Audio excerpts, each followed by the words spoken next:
¿Qué fue lo que sustituyó a nuestra responsabilidad primordial de sensacionar al cosmos? ¿En qué momento dejamos de escuchar el cielo y de sentir la tierra? En consonancia con el sentido de estas preguntas, he buscado las respuestas en diversas fases de mi formación. Uno podría sentirse tentado a recurrir a explicaciones contemporáneas de índole socioeconómica para encontrar las verdaderas causas en una serie de antivalores como el ansia del poder, la autoveneración o la sed compulsiva de bienes materiales. Empero es en la historia de nuestra evolución y de nuestras culturas donde aparece la génesis misma de eso que ahora regula e impera en nuestro mundo. Es decir, los mencionados antivalores de los que tanto se nos habla.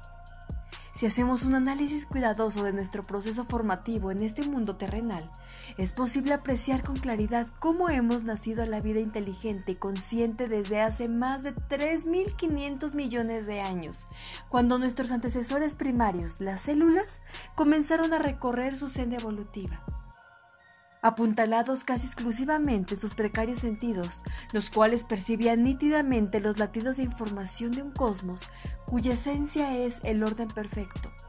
Estos microorganismos, esas células y su quehacer se veían profundamente influidos y permeados por las pulsaciones informativas.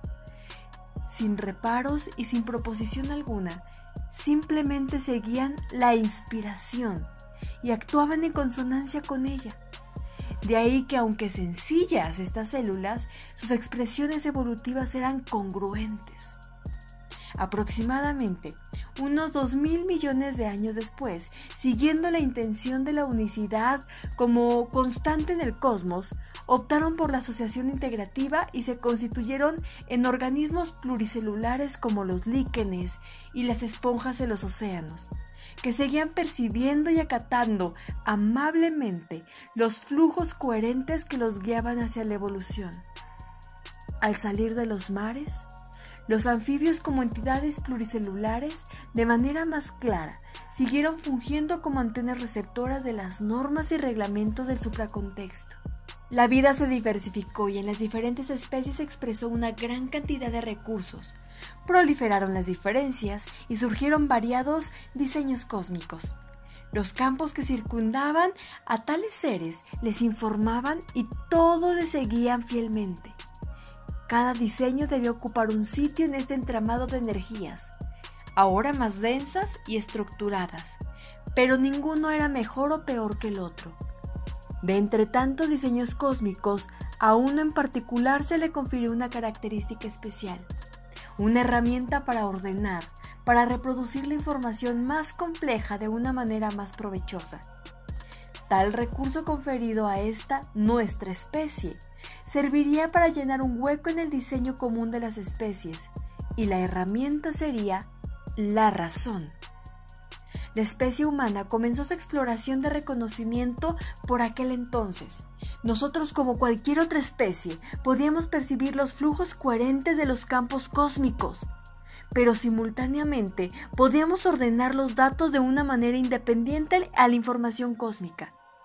El instrumento llamado razón llegó a ser tan preciado que generó entre los hombres estrategias para resguardarlo, y a partir de ahí, nosotros pensamos. El pensamiento razonado y su excesiva veneración, así como las ventajas competitivas que el recurso brindaba, suscitó uno de los grandes silogismos que se formuló en la infancia de nuestra especie. Fue algo así como decir: soy diferente a tal o cual especie, tengo más que tal o cual persona o tal especie, por tanto, soy mejor que esto o aquello. Entonces la idea se fue expandiendo cada vez más, y en las comparaciones con otros y otros se fueron perdiendo los límites. Soy mejor que los animales. Por tanto, en vez de cumplir con el deber de cuidarlos, pues para tal fin y otros tantos nos fue conferido el recurso racional, pero nos percatamos de que podíamos sacar ventaja de ellos y los poseímos. La noción de matar para comer resultó ser más una justificación a este estado entrópico que una verdadera razón fisiológica. Tal idea se desequilibró radicalmente y dio pie a un sesgo hacia la razón, no hacia la intuición, que es la voz del cosmos cantada por las células. Al perder los controles de este poderoso recurso que era la razón, los análisis comparativos llegaron a entablarse con el cosmos mismo. En el momento en que entrábamos a nuestra adolescencia y vivíamos con intensidad nuestra contradependencia como humanidad, en tal punto decidimos retar el orden, rebelarnos ante éste y de manera acelerada nos dimos a la tarea de invalidar nuestros recursos de sensación. Es decir, decidimos invalidar nuestra intuición. Reitero que la razón era solo una herramienta para ordenar la información que venía del cosmos y que obteníamos de nuestra intuición. No era un reemplazo de la intuición. Esta fase del proceso no hubiera sido de mayores consecuencias de no haberse dado en forma tan radical. Justamente por haberse dado así, la fase pasó de ser productiva a destructiva. Fue el momento en el que nuestra soberbia y la compulsión de poseer el recurso y cualquier recurso nos catapultaron a la ficción de la independencia. Creíamos firmemente que podríamos desoír al cosmos, que ya no sería más nuestro guía. Y ahora el instrumento de la hiperrazón nos confería el poder para decidir nuestro rumbo. Recordemos que solo la especie humana abrigó y abriga aún esta idea. Nos creímos superiores al resto de las especies, a la naturaleza y al cosmos mismo. Y una vez que nos concebimos como los amos y señores de la cadena de la vida, solo nos quedaba por delante percibir, ordenar, calcular, planear y a la postre controlar todo lo perceptible.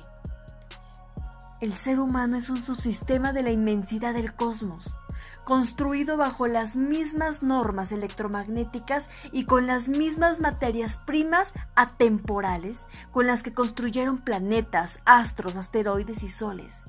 Es imposible, pues, que las fuerzas cósmicas, que son flujos electromagnéticos portadores de información, no ejerzan sobre él toda su voluntad. Desde la más remota antigüedad, la medicina olmeca y la maya leían la enfermedad y la salud como una unidad forjada por una relación bilateral entre el ser humano, las fuerzas celestiales y las terrenas. Esta lectura también era aplicable a su arquitectura y a sus construcciones. Aquellos bloques que hoy llamamos adobes debían fabricarse durante el plenilunio. Determinados cultivos debían de sembrarse y cosecharse en obligado acercamiento a diversos ritmos cósmicos. En China, el estudio de las influencias de los astros, su compleja dinámica y las impresiones terráqueas, como las estaciones climáticas, se desencantaron en un diseño y una práctica altamente sofisticados que en la actualidad conocemos como macrobiótica. La macrobiótica regulaba los hábitos de la comida y la bebida, así como todo tipo de relaciones centradas en los ritmos cósmicos. En otra región y tiempo, Hipócrates, padre de la medicina occidental, tenía en cuenta la injerencia de los eventos cósmicos, climáticos, telúricos y estacionales sobre las enfermedades. Pietro de Abano, que en 1300 era profesor de la Universidad de Padua, tenía cátedra de medicina y astrología.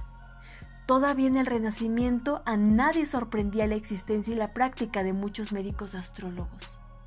Si toda esta información nos pinta un panorama de organización y orden permanente, si todo nos habla de una relación inseparable e indisoluble entre las criaturas y los objetos terrestres, si la lectura esencial de los eventos energéticos dio como fruto en todos los tiempos y latitudes el surgimiento de culturas con niveles superiores de conciencia y por ende de bienestar y equilibrio, ¿por qué nuestra civilización occidental decidió crear sus propias normas y reglamentos que negaban el supraparadigma de la unidad y el orden cósmico? ¿Qué pasaría si las apuestas de esta civilización nuestra, hoy tan inestable y frágil, se cimbrara hasta el colapso? ¿Tendríamos la capacidad de distinguir y rescatar de entre todos los escombros las formas útiles? Para mí la respuesta es afirmativa. Las ideas y creaciones de nuestros labriegos contemporáneos respecto del mundo sutil y esencial son indestructibles. Ellas serán necesariamente la simiente de la nueva humanidad. Actualmente hay grupos de seres humanos proactivos, ocupados en diferentes quehaceres que a través de resultados convincentes están demostrando que estas prácticas de contemplación y lealtad hacia el cosmos podrían trascender nuestro débil estatus social para convertirse en la semilla destinada a germinar en tiempos y generaciones venideros y que servirá de guía a una nueva cultura de respeto, a un universo ordenado y centrado en el amor. Esta nueva comunicación podría ser un genuino adelanto para la construcción de la nueva ciencia, la nueva medicina, algo que quizás habíamos perdido en el tiempo y que podemos volver a encontrar, a integrar en comunicación con el cosmos, con la Tierra y despertando nuevamente nuestra gran intuición.